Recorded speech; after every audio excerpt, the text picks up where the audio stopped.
Niin, nyt on uusi kytkentä, joka rakentuu hitsauspuikosta ja ruuvipenkistä. No niin, meillä tuolla hehkulamppu loistaa ihan kivasti ja laitamme vähän lisää tehoa ja saamme tämmöisen hienon efektin siitä.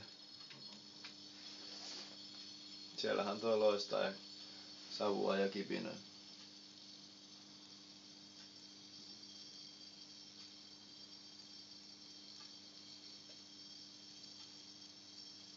Ja mikromuuntaja savu kanssa.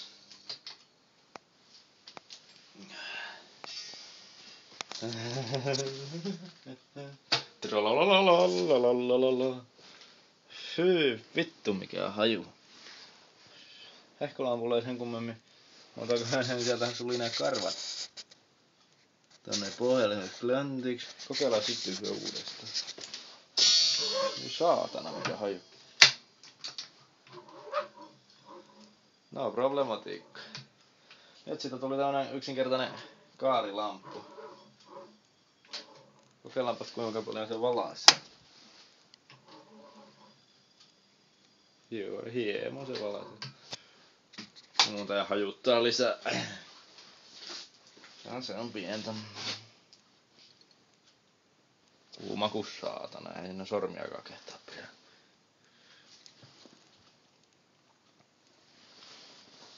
Joo, harmi kun siinä saa enempää tehoa. Mutta eihän tässä sen kummempaa ongelmaa vielä ole, kun otamme tosta niin, ei problematiikkaa.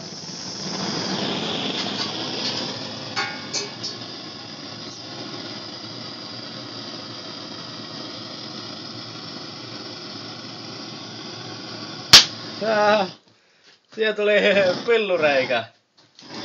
Siellä oli siis painetta sisällä. Tavallaan siellä pitäisi olla tyhjiö. Saatana airami kusettaa, pistää painetta pulloon. Nyt sit tuli hänen bongi. Ilmiselvää bongilamppu.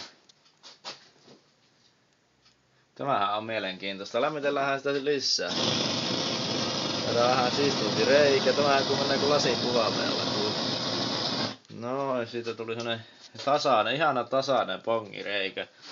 Ei tässä muuta kuin tää voi laittaa kahta hyllyä saatana. Jos on lasiputki, ne vois hitsata kiinni siihen lämmöllä. Ja hehkulamppu bongilla poristellaan. Entäs tänne takapuolelle lämmittää tuolta vähän?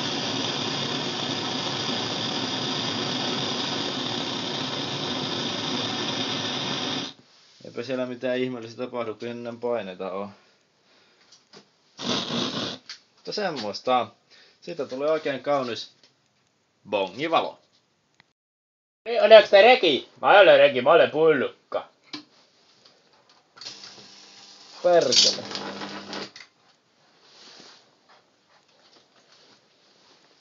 No vähän pelluun vittu.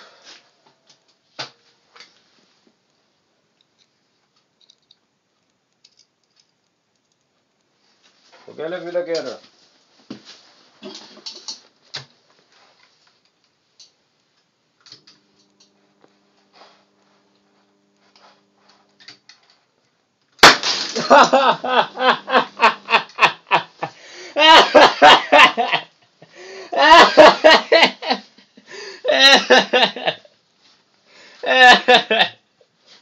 No niin paukahti!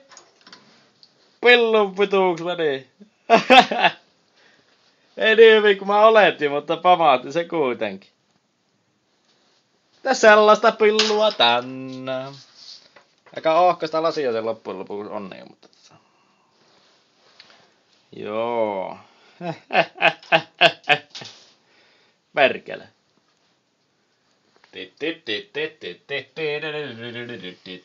Tuota odotellessa.